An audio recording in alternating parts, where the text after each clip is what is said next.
Today, on Guess What I Found Out, we're going to discover some facts about Atoll Islands, also known as Earth's most fragile real estate investment, beachfront property with a 2-meter ceiling and zero room for error.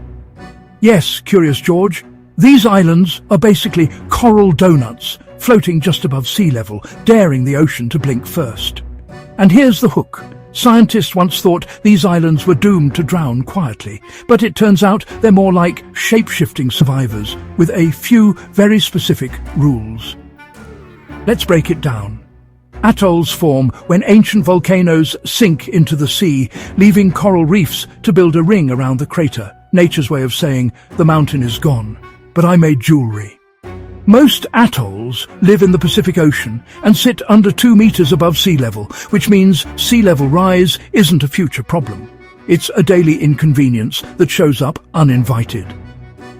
Sea levels are rising faster than before, with projections of 2 to 3 feet by 2100 and potentially 6 feet if Antarctic and Greenland ice sheets fully join the party. Early models said many atolls could be uninhabitable by 2050, which understandably made residents less than thrilled. Now, here's where it gets weird.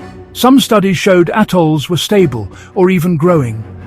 In Tuvalu, satellite images revealed that 8 out of 9 atolls expanded, increasing land area by almost 3%.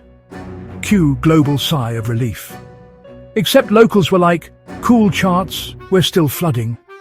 Because here's the catch, Curious George, growth doesn't mean safety. It means sand is being smeared around by waves, eroding one side, dumping it on another, like rearranging deck chairs while the floor gets lower. Quick check-in: if you enjoy learning why satellite data can be technically correct and emotionally useless, hit like and follow. It helps this channel grow without needing a seawall. One researcher used drones to study an island in Funafuti and found the truth. Yes, the island got wider, but it also got flatter. Lower elevation means higher flood risk. Bigger footprint, worse shoes. Now comes the plot twist.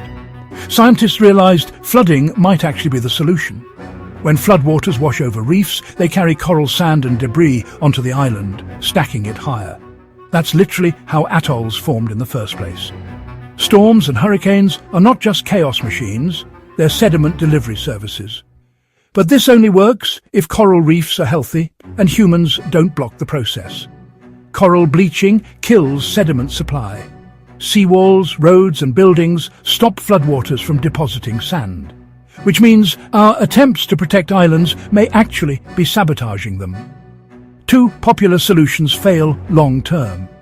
Seawalls cost millions and eventually get overtopped. Relocation saves lives but erases cultures built over generations. The third option is, well, a bit radical.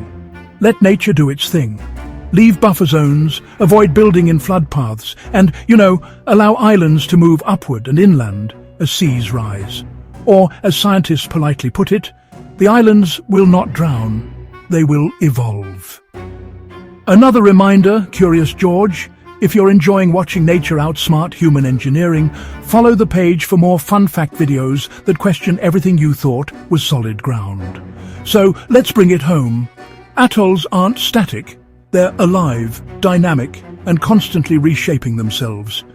They don't need walls as much as they need space, healthy reefs, and honestly, fewer concrete egos in the way. Do you know any other surprising facts about islands' coastlines or nature adapting under pressure? Drop them in the comments. I'm genuinely curious and, I'll admit, occasionally impressed. Visit our page to explore our growing collection of fun fact videos, each one designed to make you smarter without needing a degree or a flotation device. And before you go, subscribe. Not because it's polite, but because some of the most fascinating discoveries we're covering next are already forming beneath the surface, and trust me, you'll want a front row seat when they rise.